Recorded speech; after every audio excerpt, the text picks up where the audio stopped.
Too many tamales.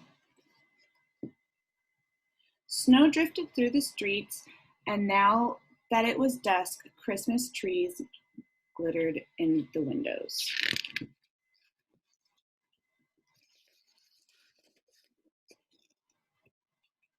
Maria moved her nose off the glass and came back to the counter. She was acting grown up now, helping her mother make tamales. Their hands were sticky and covered with masa. That's very good, her mother said.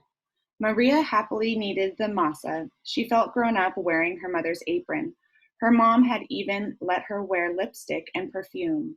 If only I could wear Mom's ring, she thought to herself.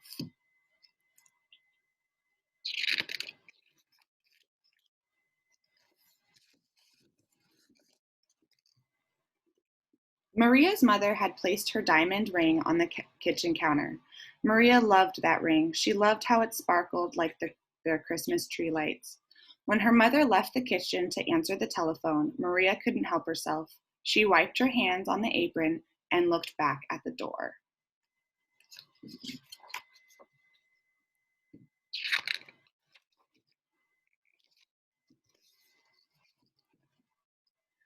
I'll wear the ring just for a minute, she said to herself. The ring sparkled on her thumb.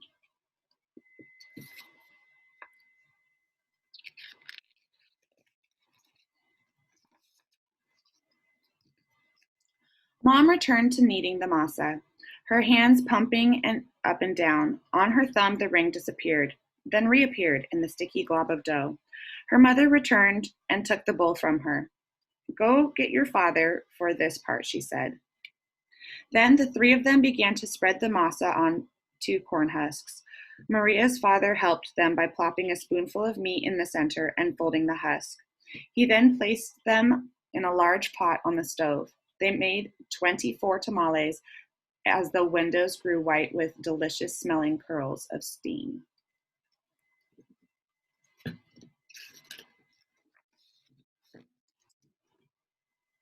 A few hours later, the family came over with armfuls of bright presents.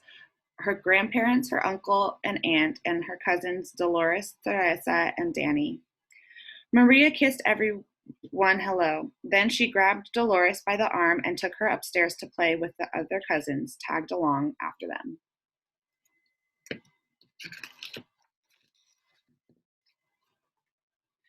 They cut out pictures from the newspaper, pictures of toys they were hoping were wrapped up and sitting underneath the Christmas tree. As Maria was snipping out a picture of a pearl necklace, a shock spread through her body.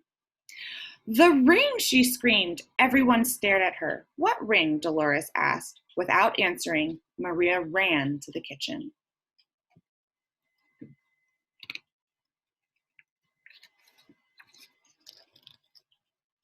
The steaming tamales lay piled on a platter. The ring is inside one of the tamales, she thought to herself.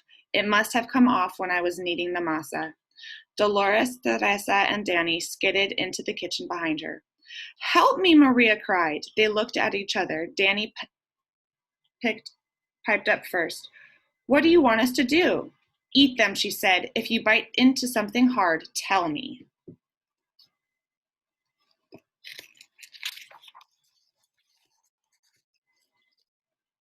The four of them started eating. They ripped off the husks and bit into them. The first one was good, the second one was pretty good, but by the third tamale, they were tired of the taste. Keep eating, Maria scolded.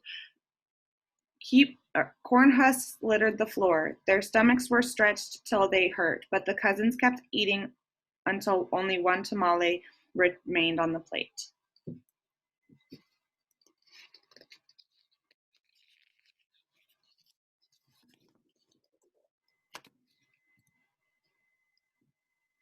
This must be it, she said. The ring must be in that one. We'll each take a bite. You first, Danny.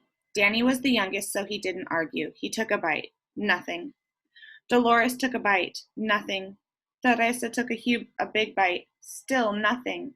It was Maria's turn. She took a deep breath and slowly, gently bit into the last mouthful of tamale.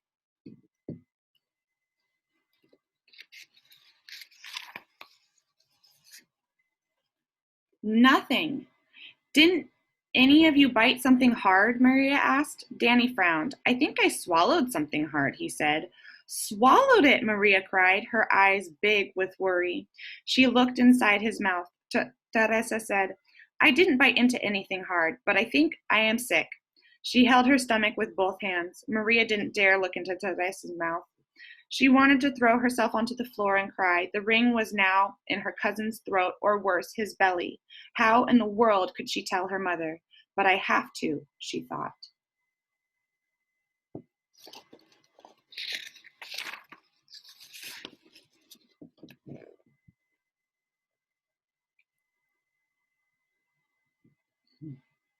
She could feel her tears pressing to get out as she walked into the living room where the grown-ups sat talking. They chattered so loudly that Maria didn't know how to interrupt. Finally, she tugged on her mother's sleeve.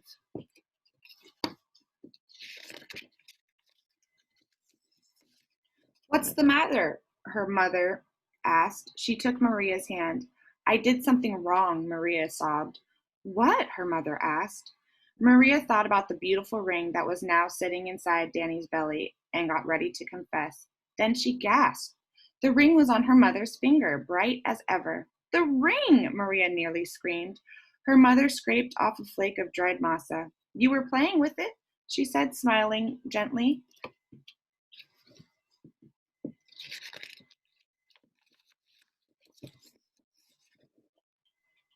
I wanted to wear it, Maria said, looking down at the rug. Then she told them all about how they'd eaten the tamales. Her mother moved the ring a little on her finger. It winked a silvery light. Maria looked up and Aunt Rosa winked at her too. Well, it looks like we'll have to cook up another batch of tamales, Rosa said cheerfully.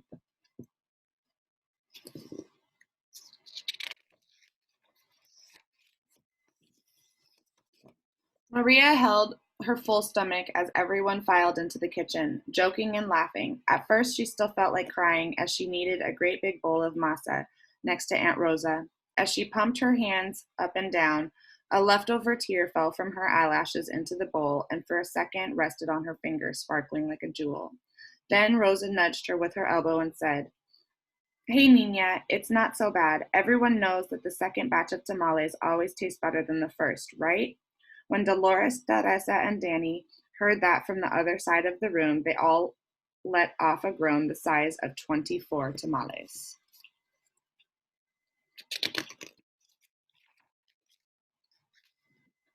Then Maria couldn't help herself. She laughed, and pretty soon everyone else was laughing, including her mother. And when Maria put her hands back into the bowl of the masa, the leftover tear was gone.